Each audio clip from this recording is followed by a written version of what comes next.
Hello, everybody, and welcome to the Friday edition of Moohead Radio. I'm your host, a big and furry bovine. We're having some internet issues, which with Spectrum is nothing unusual. So I'm going to try to get out what I can get out and go from there. If you want to be on the panel, here it is. I thought I posted it in comments, but there it is. It's not on YouTube. The link, but don't worry about it. To fuck with it. Whatever. Yeah. So anybody who wants to join the program, I guess, is screwed then, aren't they? Yeah, fuck them. Yeah, that's life. So here's the deal. Ron Leffman, what did I miss? Nothing. Well, this is an important program, and I want to start right because this is going to be short and sweet. You go for it. We have 3 professional sports in Cleveland, and we've got the NBA, we've got Major League Baseball, we got the National Football League, we've got we got the Browns, the Cavs, and the Guardians. Correct. And this program is as much about changing times as it is anything else. But I'm going to give you an opinion on which Cleveland franchise is the best, but why the one you think is the worst might be, but another one that you think is the worst might not be. Let's start by talking about the NBA. Okay. The NBA, Cleveland fans were relatively happy. They had a great regular season and lost in the second round to a team that eventually made it into the finals. Cavaliers had a good team. Correct. The Pacers had a better team, better concept. And, and the Pacers then, when they were befallen by injury, they couldn't get it done. They got fucked. Right. So what I wanted to do is take a look at the NBA in general and just say, in the last 20 years, which teams have the best winning percentage? All right. And I'm going to take a look at this from all of the sports. Fair enough. All right. So here we go. Number 1, the Spurs. Number 2, the Celtics. Number 3, the Nuggets. Number 4, the Mavericks. Number 5, the Warriors. Number 6, the Heat. Number 7, the Thunder. Number 8, the Rockets. Number 9, the Clippers. And number 10, the Cavaliers. Number 11, the Utah Jazz. Then the Lakers at 12, the Pacers at 13, the Bucks at 14, the Suns at 15, the Bulls at 16, the Raptors at 17, the Grizzlies at 18, the Trailblazers at 19, and you on and on and on. Yeah, go on and on. But again, I wanted to also take a look at the same time, and I'm going to slide this over, that the worst teams in the NBA, so you can read it from the other perspective. Right. The worst in the last 20 years, the Charlotte Hornets. Then you got the Timberwolves. I'm sorry, Tony. You've got the Sacramento Kings, the Wizards, the Knicks, the Nets, the Pistons, the Magic, the 76ers. I was going to just say Toronto coming up. Pelicans. Yeah. The Hawks, the Trailblazers, the Grizzlies, the Raptors, and the Bulls. Yep. Those are the worst teams. Yep, that's just, But I guess what I want to really say about the NBA, predicated on the franchises. Why are they playing basketball in Charlotte? Why are they playing basketball in Sacramento? Why are they playing basketball with the Nets? Why are the Pistons still a franchise? Why are the Magic, who are supposedly ascending right now, I'll believe it when I see it, and the 76ers, how many processes can fail? And the Hawks, what purpose are they? But when you look at the best teams, you can say, how many championships do the Nuggets have? One or two at the most. How many do the Mavericks have? One or two at the most. Right. How many do the Spurs have? Probably about 6. Yep, and it was all Was it? conglomerated Was into. it? Am I right?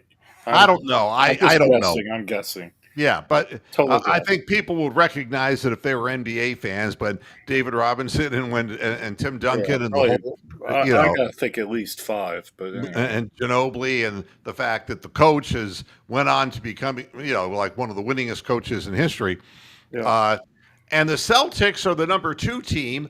And I don't even want to get into how many championships the Celtics have because I fucking hate them. Correct.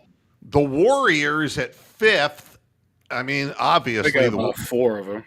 Yep, and that was again conglomerated into a period of time. The Heat, well, 3, maybe 2 or 3. yep, and they're number 6, and the Thunder, that One. the winning percentage it was good, but when Kevin Durant was there, a whole lot of nothing going on that way. So the thing about the NBA is there are a lot of teams. I mean, the difference between the lifetime record in the last 20 years of the Spurs, they won 60.3% of their games. And you go all the way to the Cavaliers, who've won 53% of their games. It's not that big of a difference. 7% Correct. is all there is. Now, that takes into account, of course, the years of LeBron James. I get that. But look, if you go back 20 years, I think that's fair. And a lot of the viewers of the program weren't around back then. No. So, They were sperm. so we saw a lot of this from good to bad, back to good. Now it got bad, then I was back to good. And if you're a Jazz fan, you're like, well, yeah, we had a good time for a while, and they're at 52.8% winning percentage. Yeah. But man, they have been shite in recent years. Yeah. Absolute shite. So the thing is that fans are going to games in which their teams are winning at least half the time, and it's a competitive league. Correct.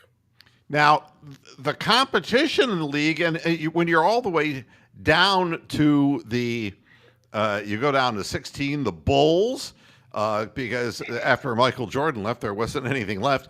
The Raptors and the Grizzlies, they're still winning 50% of their games over that 20-year period. Yeah. So fans really can't be Too bitchy. That's right, because you have your good years, you have your bad years.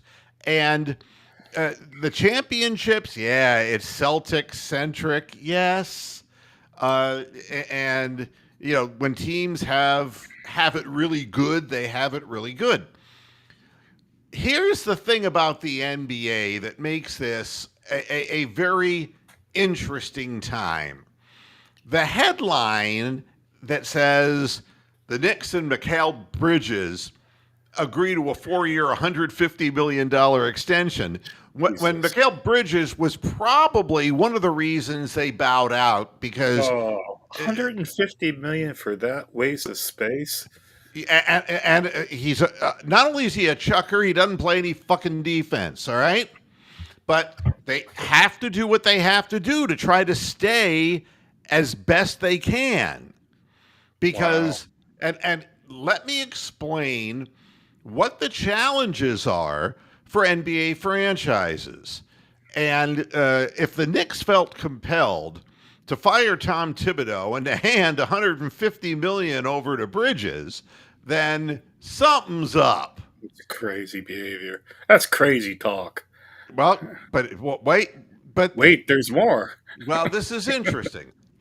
The 2025 NBA draft, all right? Yeah. A record 6 French players are among the 23 international players Oh, from we 15 talked about countries. This. Yeah. America's not making basketball players anymore. It's all happening over here, mate. You So know, 13 from Europe were selected, 3 from Australia, wow, that's a 4 lot. NBA Academy alumni were selected, and the highest drafted former NBA Academy Africa and Basketball Africa League player ever drafted, the highest. And the reality is you can't really get good immediately from the draft anymore. That there was Cooper Flag, Cooper Flag, Cooper Flag, and Like, Cooper Flag. I mean, quite honestly, when you miss like Zion Williamson, yeah, if you're the Pelicans and you have a history of not winning, and you get a guy like that and you put everything into him and it doesn't pan out, you got a big fucking problem on your yeah, hand. and he's not guaranteed set in stone all NBA guy, is he? I mean, No. he's got to prove himself. I don't. I think it's 50-50 whether he's a complete bust or not. Well, all of what I'm seeing from the NBA right now are a group of players, an assemblage where the second round becomes virtually unimportant. The Yeah, first round, there will be another Trey Halliburton guy who will be around 14, 15, who will really make there something of always himself. is. Yeah, there always is one guy in the last t- last 20 that comes out. But the problem is the guys who were drafted up at the top, when they don't make it, then it really crushes the spirit of an organization. And it's getting harder and harder to improve that way. How do teams improve? Well, there's 2 ways you can improve. You can go out and find free agents, Yep. and that's what the Lakers try to do. And it has, and we already, you look at their winning percentage, and recently it's not that big a deal. And LeBron has gotten old, and Doncic is fat, and all of that, Yep. and they're still trying to get, the prestige of Miami did not draw a whole lot of interest. They're having to rebuild, and they can't rebuild through the draft. And we get to Cleveland in all of this, and we say, "Damn, it's a damn good thing that we got Donovan Mitchell, that we got Darius Garland, that we got Evan Mobley." I mean, it's a damn good thing, and I could even make the argument that Jared Allen, who we all wish was more physical, uh, he, we He's still better than half the league at the yeah, five. And I yeah, mean, we'd never come out and say that. I mean, I think we both right. draft Jared Allen, but we never say that there's like 16 other fives that are a lot worse than him starting on teams. Yeah, I mean, and that's the truth, man. That that it is the truth, and this is a kind of a hard truth. Not looking through fandom prism. prison Alcatraz, There- fandom Alcatraz.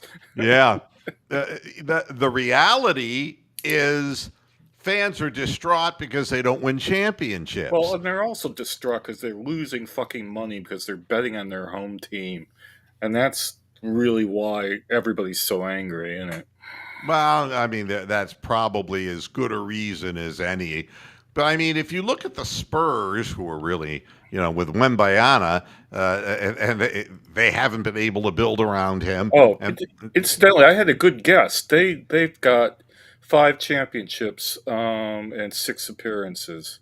yeah, And the first championship was in 1999, which I think is slightly out of your scope. That was 26 years ago. But yeah, I mean, that but you got the Spurs, and who the 20-year 60% win yeah, I would percentage say they team. were the best team of that There are ups and this downs. century.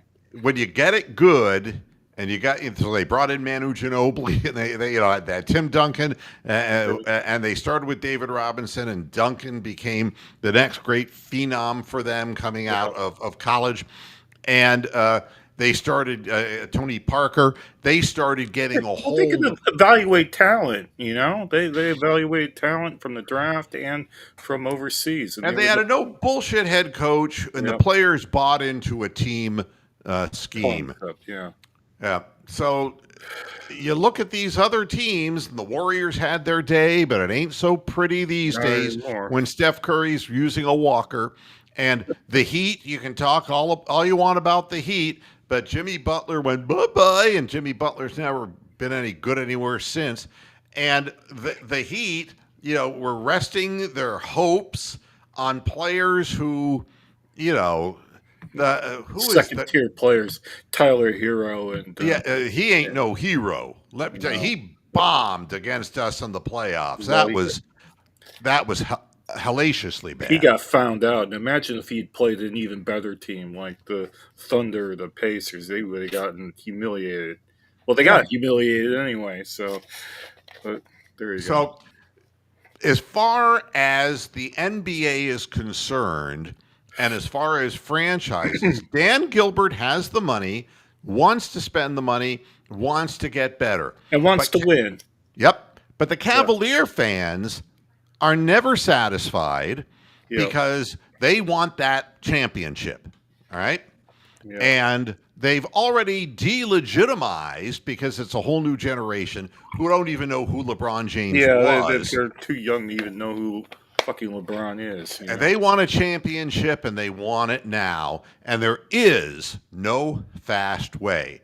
And you guys should really be thankful that we have a team that's competitive and that we can put our guys on the floor against any team in the league, and we have a chance of beating that team. And we Home have or a away. chance You know, and getting into the playoffs. And people are saying we never should have lost Ty Jerome. Well, oh, the make it fact that stop. again, you're gonna lose some players if you're a winning franchise, and everyone looks better when they're on a winning team. All Yeah, well, right, it's true in business too, and you know it from your radio days. Like, if you had a good radio morning guy, he could get offered like X amount of money from L.A. or New York or whatever. I mean, absolutely, and you that's what had to be happens. It prepared happens for it. to in every fucking business. I had good employees that fucking left too, so I know what that's all about. But as far as parity goes, it's hard to have parity in the NBA because when teams who have it good, they have it good. And if they don't mismanage the situation, if they hold on to core players, they're going to continue being a winning franchise. Yep, and worth And watching.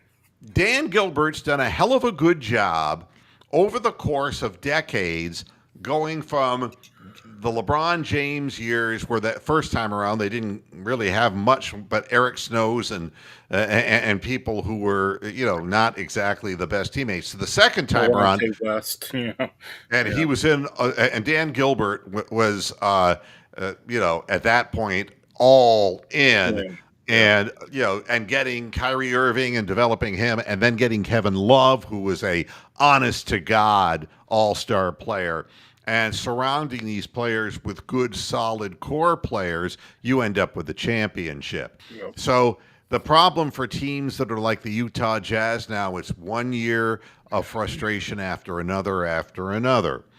And there is no parity, but at least any of these teams, now I'll say Philadelphia, when Hinkle was the general manager, mismanaged the situation when they got Embiid. Embiid ended up being, injury prone, but they just kept making mistakes. And you can't make mistakes. You've got to, at some point, hold on to what you have. And if it's not good enough, then the process wasn't good. Uh, so fans have to be patient and wait their turn. The fact is, for the Cavaliers, their time is now. If they don't do it now, believe me, today's Cavaliers could turn into tomorrow's, and you can name any number of franchises, Sacramento Kings are the ones that come to mind first and foremost. Timberwolves. All Yeah. right. So if you're the Knicks, you hold on to Mikal Bridges and you give him $150 million because there's nothing else you can get. And you're stuck in mud. And Wow. you're hoping that getting Tom Thibodeau out of the situation and bringing a qualified head coach into town, Mike Brown, that you're going to reap the benefits that the Cavaliers did going from JB Bickerstaff to Oh Kenny yeah, it's an Atkinson. exact copy of that. It's an So exact copy of what the Cavs did you got to last get a year. players coach in there Yep. to some degree, and you cannot continue with the the Oh, battle in yeah. the trenches, starve your Straw man players to guy. death, Tom Thibodeau Yeah. guy. That isn't going to work. No. Now, Major League Baseball, we'll talk about next. Yeah. Here's 2025's wild card standings. All right. Oh God. The teams at the top are the Yankees and the Red Sox, and then Seattle. But then chasing them are Texas, 1 game out, Cleveland, 3 games out, Crazy. Kansas City, 3.5 out, Tampa Bay, 4 out, LA Angels, 4.5 out, the Twins, and I'll stop at the Twins, and they're 6 games out. All right. The Twins got rid of 35% of their starting players in the trade deadline. Did they really? I haven't been following that They shit. got rid of Duran, their closer. They got rid of a Wow. bunch of players. The Minnesota Twins have just decided we got to start over here because Wow. this whole thing didn't work. And a lot of it has to do with the whole Byron Buxton story that he's always injured. And, the people that they were counting on to become the next Kirby Pucketts and the next generation of really good Minnesota Twins never materialized. So what you wound up with is even though they're 51 and 57, they're still only 6 games out of the wild card. Yeah, that wild card is such bullshit. So, Anyway. again, it got me to thinking about things. It got me to thinking about the most wins, and I took 2010 and said, what teams have the most wins in that period of time since 2010? Well, I'm going to guess the Guardians are quite high on this list. Well, but listen, But I you got won't spoil it for you. the Dodgers, the Yankees, Yep. the Cardinals, Yep. the Rays, The Rays. Yep. the Absolutely. Braves, Yep. the Red Sox, Yep. the Guardians, Yep. the Brewers, Yep. the Astros, Yep. the Giants. Those are the top 10. And then the Blue Jays and the Phillies. But these teams, again, we're talking about from number one, the Dodgers, 59% winning percentage since 2010. Yep. And you go down to the number 10 team, and they're at about 51%. It's still only an 8% difference. Correct. So you can make the argument that for no goddamn reason, there is some degree of parity in Major League Baseball. Yes. But the problem is the way that Major League Baseball is drawn up as a business is very different from the NBA that we just talked about. The NBA, you have a draft and and it's become infested with foreign players Yep. and not as much of a big boost as you need. Major League Baseball has a draft, and there are some fine players that wind up being And drafted. it's got a development system. It allows players to mature through its minor leagues. With 4 levels of minor leagues. I mean, Jesus. Yeah, and so you can bring people That up makes a sometimes. difference. Sometimes a guy like Witt for the Kansas City Royals bounces right up into the bigs, Yeah. and other times it takes players like Jose Ramirez a Like 4 number of years. times to get from the point where they're permanently in the big leagues. So baseball is still, if you look at the records of things, still a fairly parity oriented game. Yes. Now, The problem with all of this is that the way you get better in Major League Baseball is just the way the LA Lakers would choose to do it in the NBA. And all of the free agents, whether it's Otani, whether it's Soto going from one New York team to the other New York team, Yeah. it's all Los Angeles, New York, All right. and Well, sorry to interrupt, but where are the Mets on that list? I think you could have a shitty run team and still fuck up a huge payroll.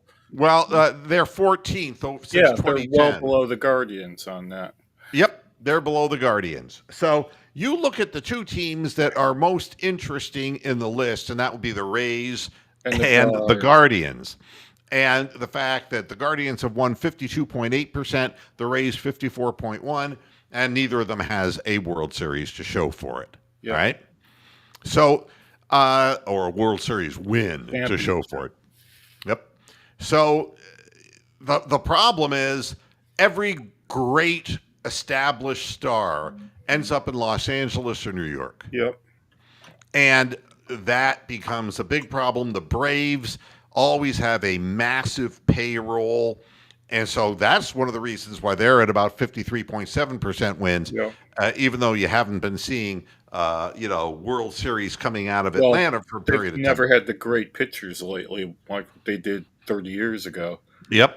You know, but, And you know, so baseball is, as a league, if I were comparing the NBA to Major League Baseball, what I would say is that Major League Baseball is so married to the marketing of the big city, yeah. because I think of all the three sports that Major League Baseball is in the worst shape.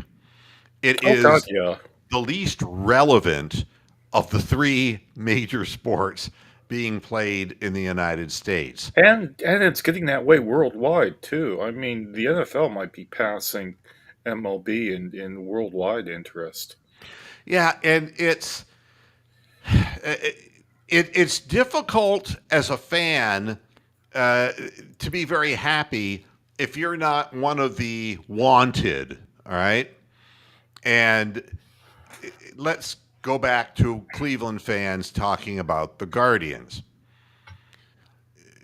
People are distraught that the Dolans are the worst owners in Cleveland. No, they're just cheap. They're not the Well, worst. they'll say the cheapest. Yeah, that I And will say that. now, I'm going to say something that is, I'm going to be scolded for in the long run, but Okay. I'm just being honest with people. If in the real world we live in right now, Yeah. there are companies that are so fucking huge, Oh God, yeah. they dominate, and I mean, you look at Lowe's and Home Depot, why in the hell, why would you open up a hardware store? You'd be fucked. In the way the big economy works of today, the big survive and the little Little ones die die. off. That's right. They just die. And new middle of the line things like Cracker Barrel restaurants are dying, Yeah. okay? Because their clientele is dying. Dying. Yes. Right. It's just a demographic thing. And, Red Lobster is dying, Dying. and you can see that these things are not holding up anymore. And new franchises jump into the game. And, Jared, fuck too many children. And Subway is like, no, not what it was before. So now you have Jersey Mike's that jumped in. It's like, Yeah. you, but in Major League Baseball, it'll never change because the way the laws were written up by 100 years ago. Judge Landis, yeah, that 100 years ago, you fuckers, the only business in America that can get away with shit is Major League Baseball. that has no clause that is, they are literally, Rogue. yeah, they're allowed to do whatever they want to do. Yeah, they're rogue. and they don't have to answer to anybody. Yeah. So, Major League Baseball is exactly what the American economy has become. It Yeah. is just like the big keep getting bigger, and the other people just have to hold their hands Suck it out up and hope that the and sheer beg. ineptitude and size of the big markets are going to let something fall into their laps. And if Jose Ramirez falls into the Guardians' laps, and if Bobby Witt Jr. falls into the Royals' laps, or whatever the case may be, that's their reason for being. But they're never going to be one of the big guys. And the Dolans know that. Why are the fans pissing all over the Dolans when over the course, and I'm right here since Right 2010, here. they're number 7 in winning They percentage. absolutely are. That's 100% correct. And the fact of the matter is that when they get into the playoffs, everybody knows what happens. They die. They run into the Yankees, and the Yankees pitchers have a bigger strike zone for the pitchers, so that you take a ball, the umpire calls it a strike. Yeah. Baseball's got a gambling problem amongst, well, now two Guardians players, Yeah, I was Class A going to bring and that up, Ortiz, yeah, but they have a gambling problem on many fronts, my friends. correct. And the way that baseball is tampered with Oh, is the same way the NBA is officiating. And I don't understand. Everybody gets so uptight. It's like, well, Clase and Ortiz are the worst teammates in the world. They were betting on the outcomes of games, and they were influencing, they could put more money in their pockets. It's like, oh, fucking no. Christ's sake. I mean, would you That's wake not up? how it works. That's not how I, that works. well, it's the way it works for everybody in one way or another. Yeah. You can't tell me that NBA officials aren't told beforehand to allow more contact for some teams than others, that some players, if they're touched, it's a foul. Yeah. Other guys, if they're bulldozed into the first row off the court, there's no foul called. Yeah. You can't tell me that Yeah. it isn't that way. So again, the way the leagues are controlled is the championships are kind of like a treasure chest, and somebody's got a key for a reason. Yeah. And it doesn't sit well with a lot of fans, but instead the fans start blaming the owners. And I'd like to see you guys at the disadvantage that the Dolans are compared to the Dodgers and the Yankees and the Braves and the payroll that they have to try to win with. You got the Tampa Bay Rays and the Guardians, who have found a way to make the top 10 list since 2010 in winning percentage with what? With nothing. I mean, if you obviously, to prove your point, you could take the average salary for each team over those years and divide it by the number of wins, and definitely Tampa Bay and Cleveland would be 1 and 2, like money per win. Yeah. And, Dan Quisenberry and Brett were a long time ago.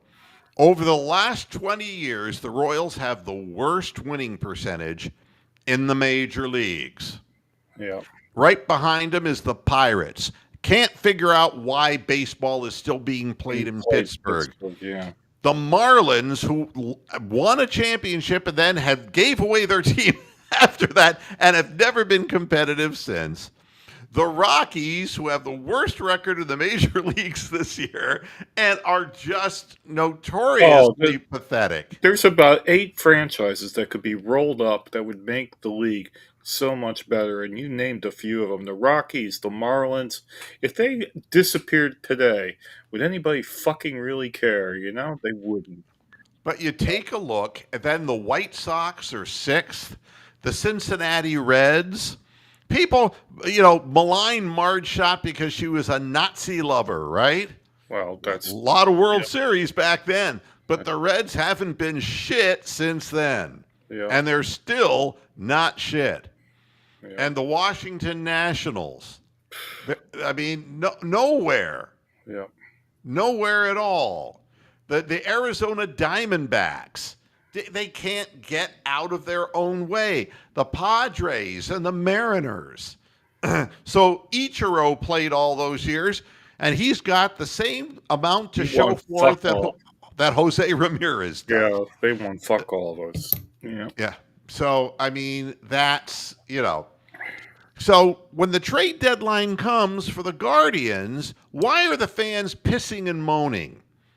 We just gave Shane Bieber away for nothing. Well, Shane Bieber is not worth a plug nickel if his arm is hurt.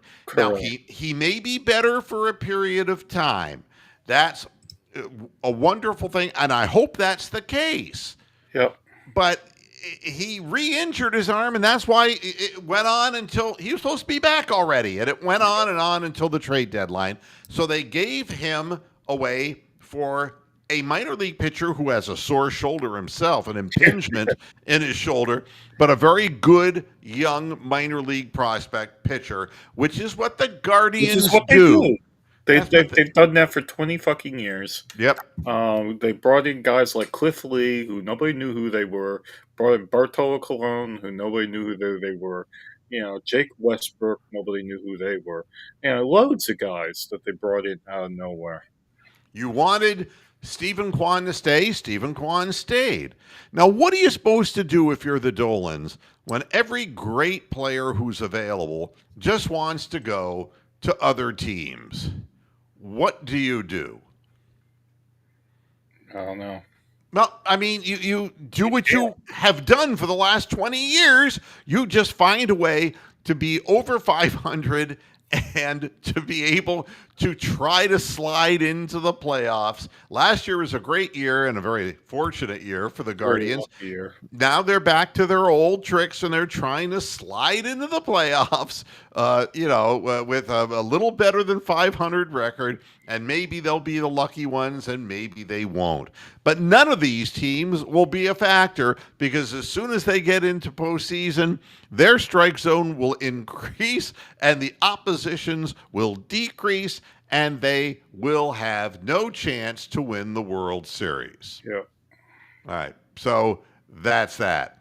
To bring up my point, we are playing the Twins next. 38.5% of their roster traded. Wow. All right. This is an unbelievable thing. That 38.5% of their roster vanished in 4 days of trading frenzy. Get this. On Thursday alone, they traded 8 players, including shortstop Carlos Correa, who went back to Houston. Right-handed pitcher Griffin Jacks. Right-handed pitcher Luis Varland. Brock Stewart, a right-hand pitcher. A left-handed pitcher Danny Colombe. Harrison Bader, an outfielder. And Willie Castro, who we know who was a long time ago a Guardian prospect. And first baseman Ty France. They're gone, all right? And then on Monday, their right-handed pitcher Chris Paddock and then Randy Dobnak were given to the Tigers. And on Wednesday, their closer, John Duran, was dealt damn good, to the Phillies. Yeah. So, I mean, it's like, I give up. It's unbelievable. Which now brings me to the real reason I want to talk about this, because I will tell you that the Cavaliers are the best organization and the Guardians are the second best organization in Cleveland. Yeah. It is not close. Yeah. The Cavaliers are much better than the Guardians, and the Guardians are much better than Jimmy and Dee Haslam. Correct. Now, let me share with you a quote. Okay. This is Jimmy Haslam trying to pretend to eat humble pie to the press in the Cleveland and around the country. You know, it's hard. You make mistakes, Haslam said. In the business world, we come in, you can hire anytime you want to. There's no seasonal, there's no draft, so you can build a team over a period of time. There's no draft, there's no free agency, there are no controls. So it's obviously not easy. We made the decision last year to take a step back after last year's disaster. Looking at our roster and knowing that we needed a quarterback to do this over a 2 or 3 year period. It's too early to say, but we like our rookie group. We'll know a lot more, after we play 2 or 3 exhibition games and the young guys get to play a lot. We like this group, especially if Quinshawn Judkins can come back. We like it a lot. So what he's saying is patience. Jimmy is saying, I was impatient when I first came. I was impatient. That whole Deshaun Watson disaster, that, man, I was impatient. But what he's going to say next will really fuck your head up. Okay. Pat Shermer, Rob Chudzinski, Mike Pettin, Hugh Jackson, Freddie Kitchens, General Managers Tom Heckert, Michael Lombardi, Ray Farmer, Sashi Brown, Ray Farmer. Dorsey. These are all people who He hired. Impatience. He right. fucking hired. That's exactly right. He hired all those cunts. Right. Jimmy Haslam's sudden, conversion on the road to Damascus, I think is the phrase you're looking for. Yes, right. He's not fucking St. Paul. In March, he said that the Deshaun Watson trade was a big swing and miss. All right. Yeah, well, all those other ones were big swing and misses too. Well, dick. But it gets worse. Haslam said on Tuesday that Cleveland's rebuild is a multi-year plan. He acknowledged the roster holes left behind by 3 seasons spent without a first-round pick because of the Watson trade. But listen to this. Okay. Listen to this. I'm listening. He cited the age of Kevin Stefanski at 43 and Andrew Berry is 38 as proof that they too are still developing in their jobs. That's fucking with my head. That is really fucking with my head. This is amazing, folks. Kevin Stefanski was hired young. Yep. He's aged 15 years at the time he's been in Cleveland. He's got more gray hair than George Clooney, for goddamn it. They're going to get fired as sure as I'm sitting here. Yeah. Because they're still developing in their jobs. In other words, Jimmy is pointing to them while he was impatient. They were young. They were young and wet behind the ears. Here's what Haslam went on to say. Wow. Did we take a big jump in 1 year? Yes, but we talk about we're not going to panic. When asked about what patience looks like, we're going to draft good players. Tick-tock, still waiting. We're going to build through the draft. Tick-tock, still waiting. And next year, we have 9 picks, including the one that picks his nose. All right? So that should help us. Oh. And despite last year's 3-14 record, Haslam says he supports Stefanski and Berry. Oh, they're gone. Oh yeah. That's what you. Whenever you say that, they're gone. They're dead. They should be looking for houses. Totally fucked up. They're dead. Totally fucked up. Now, here we go. The most regular season wins between 2005 and 2025. I won't spoil it for people. The Patriots, the Steelers, the Packers, the Ravens, the Chiefs, the Colts, Seattle, the Cowboys, the Eagles, the Saints, the Vikings. There's one missing. The worst teams, the Browns. 34.4%. That's one game every fucking month that they win. It's unbelievable how bad they are. And phenomenal. It's epically bad. Yeah. And how do you get better in the NFL of all the leagues. It's the easiest. It's the It's the easiest to fucking get. Yes, easiest league to get absolutely. better at. It's the owner. It's goddamn it. It's the He's a fucking owner. mongoloid idiot. He's a Absolutely. mongoloid. One chromosome too many. No, nobody even comes close to the badness of Jimmy Haslam. No, he's just horrific. And you, the opportunities to get players when you're winning 34% of your games over the last 20 years, they've had countless They chances. have so many chances. And in the 13 years that Haslam has owned the Browns, he's had countless opportunities. Countless. To make good choices. And no, it's been the Johnny Manziels. 13 years, and we'll end up with only one fucking Hall of Famer, and that's Joe Thomas. I mean, it's this can't. And the thing that's amazing to me is the fans are still willing to. Oh yeah, we want the dome. We want the dome. You know, Oh, fuck the dome. Go fuck yourselves, you fucking dome lovers. I want to say something, and this is not. It is a realization that we're living in a time politically when there are obviously two diametrically opposed forces at work politically.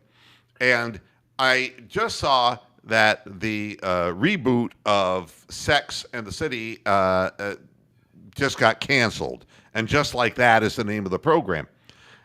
And, you know, I watched that show 20 years ago and I watched the reboot. The reboot was horrible. And I got to tell you, it kept getting worse.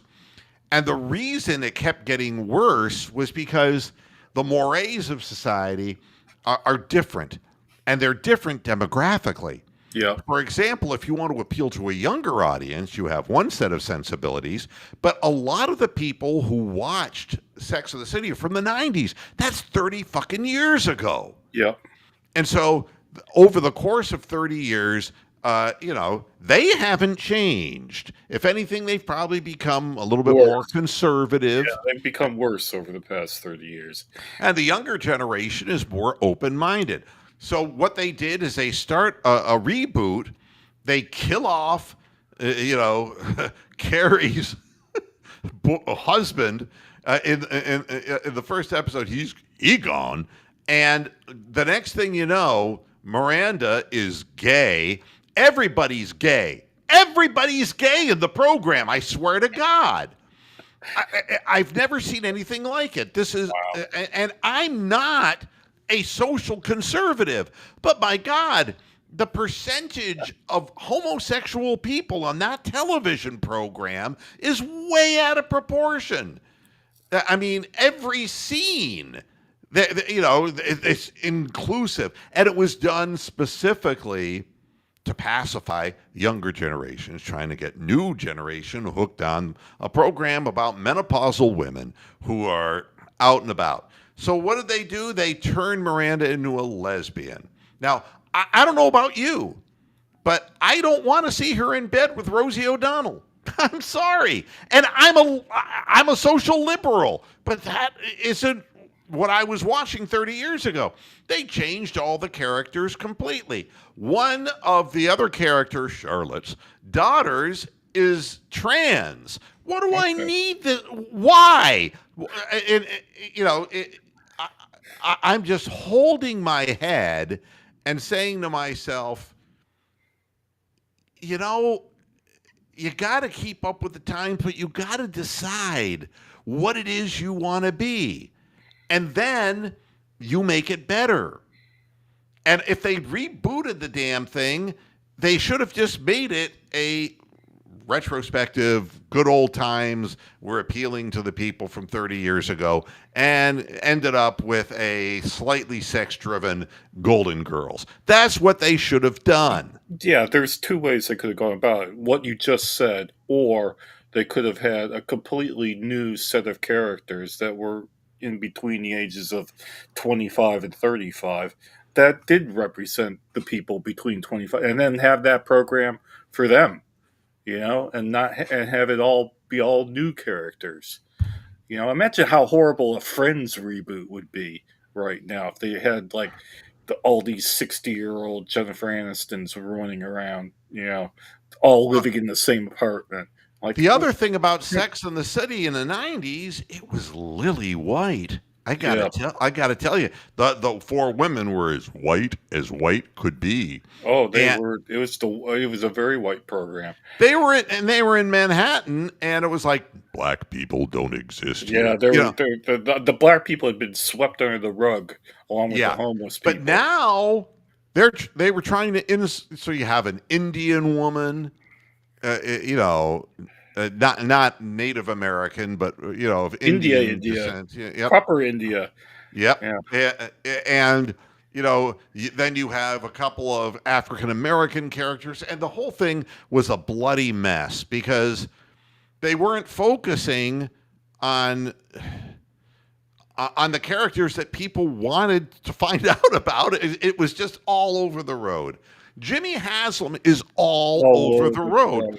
I Yeah, mean, he has he can no talk idea. about patience all he wants, but he gets a fucking erection every time now when he hears Arch Manning's name, he gets the same erection that he Oh got for no, Johnny Manziel and for Deshaun Watson.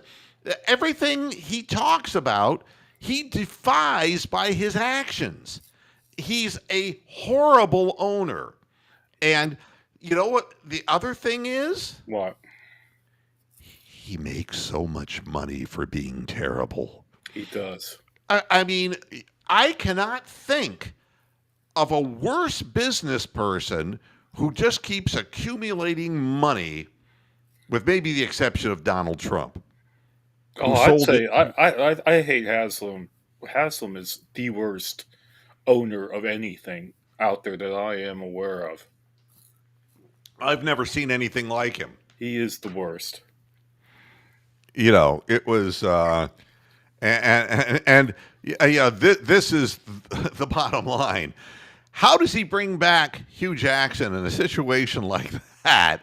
Well, you it was know, obviously fixed. They were obviously told to lose. I don't know what the story was. Yeah, How would allegedly.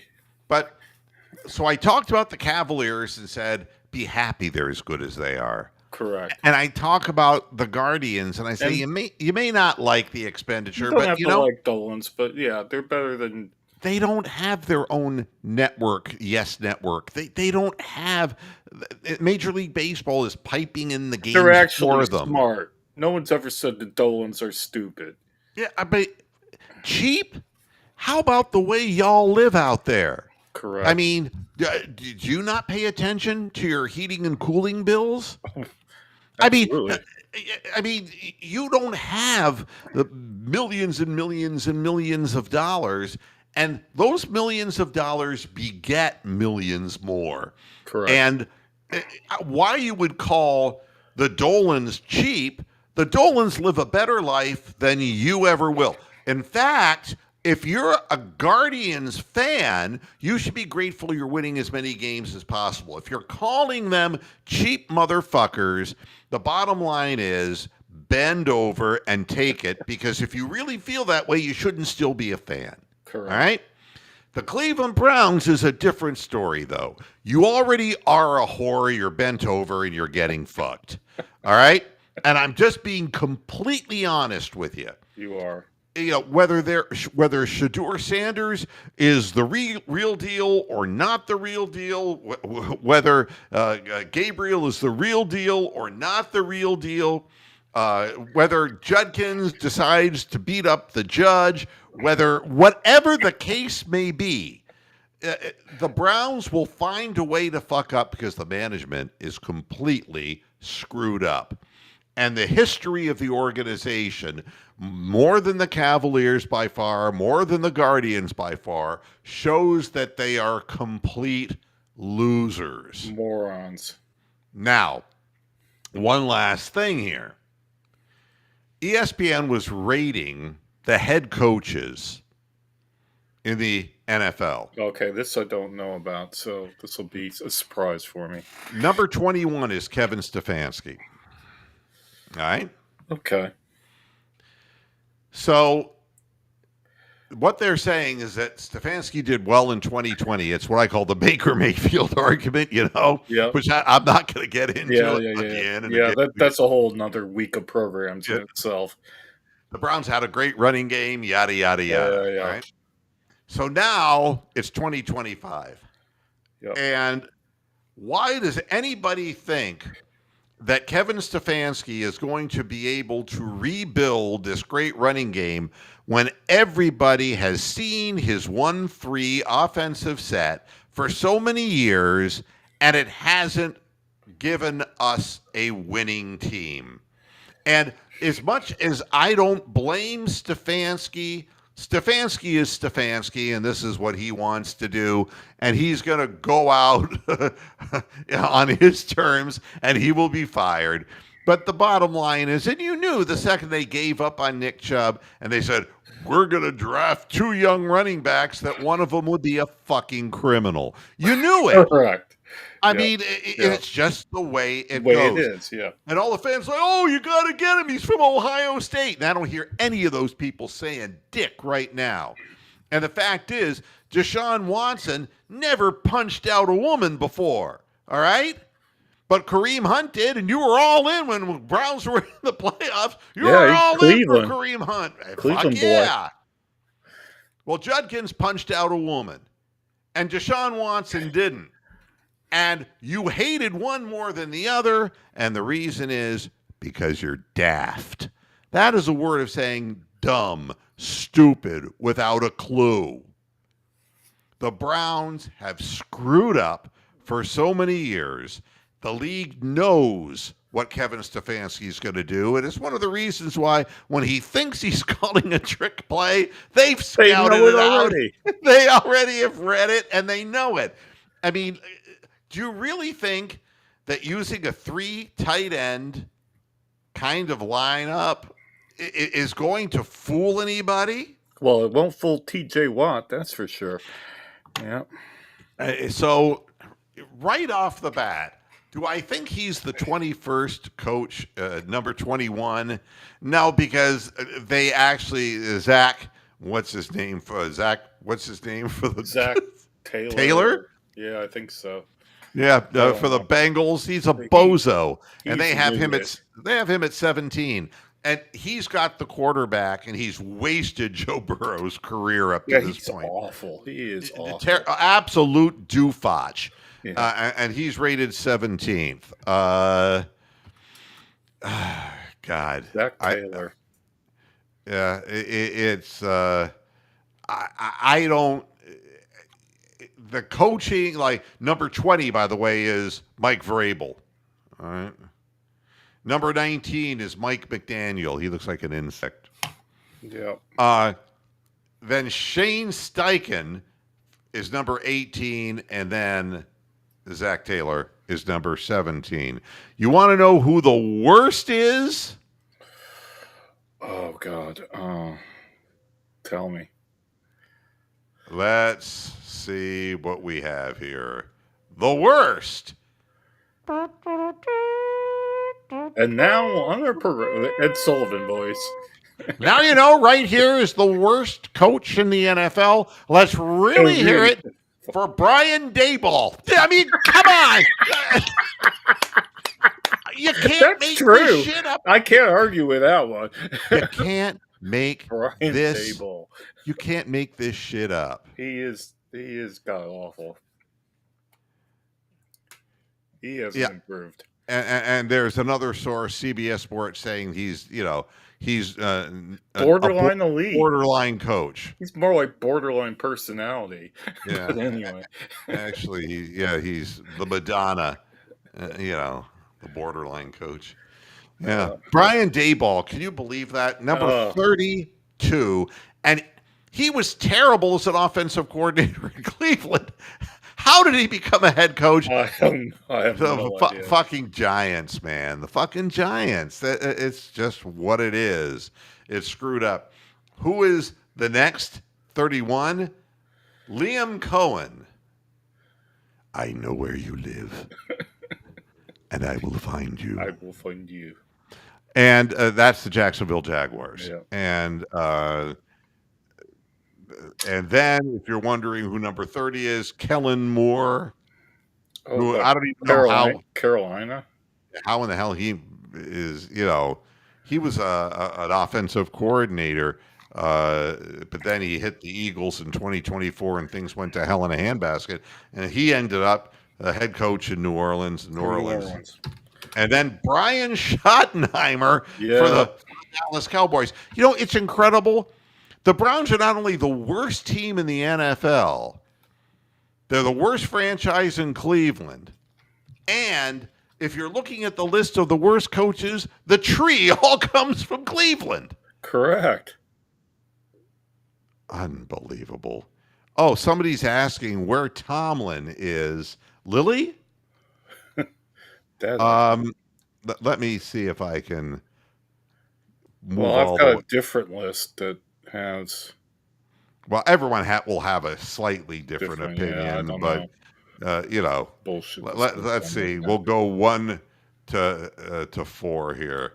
All right, number 1 is Kevin O'Connell of the Minnesota Vikings. That's to help uh, the chubby Tony the calf get over the Minnesota Twins, taking 38.5% of their roster That's and trading it crazy. away. I can't even Uh, make fun of that. That's just wrong. Andy Reid, Andy Reid, yeah, number 2, and he's the Walrus. long-term walrus, yes. And the 49ers, Kyle Shanahan. Yeah, I'd agree with that. You see, he made enemies in Cleveland because he was winning. Yep. Do you know that Kyle Shanahan, he made, who is the running back that he made look great in Cleveland? Jerome Harrison or No. oh no, who's the Somebody help me in the chat room. I bring these things up because Peyton Hillis? no. Oh, Uh, he was I forget his name. oh, I'll think of it in the next program. But if anyone can remember who the running back was that Kyle Shanahan made something out of, and the guy never did anything never did dick in ever there. again. Number 4, by the way, is John Harbaugh for the Ravens, and A bit high. I could argue it that defensively, yeah. Well, It's a bit high. Sean McVay for the Rams would be next. It's interesting. Nobody yet has come up with the name of the running back, and I am Oh, I'm working on desperately it. trying to delve into I the am working on it. recesses of my mind. Um, Sean Payton with the Broncos is 6th, and the Bills, Sean McDermott is 7th, according to this. Um, but I can't think of the. This is going to bother me, so I'm going to look it Oh, up after the show. I'm going to find this. I will find you. Well, it's 9 after 6, and I got to be someplace. We're singing karaoke Here's tonight to try to forget about the Browns and Jimmy Haslam and all that.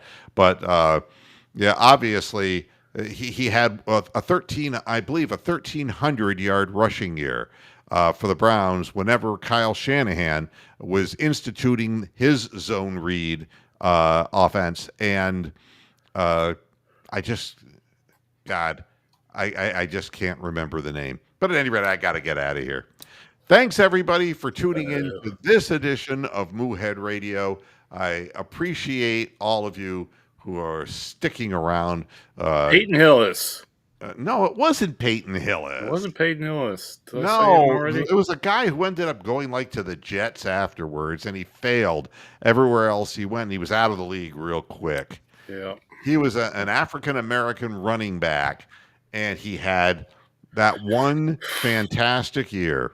But Well, there was Isaiah Crowell. Not was it not Isaiah Corral? wait, yes, Isaiah Corral. that's the guy. That's the guy. Look at the one year that he had. Okay. Oh, Mark W. got it. Crowell, that's right. Mark W. Yep, that's who it was. Isaiah Crowell.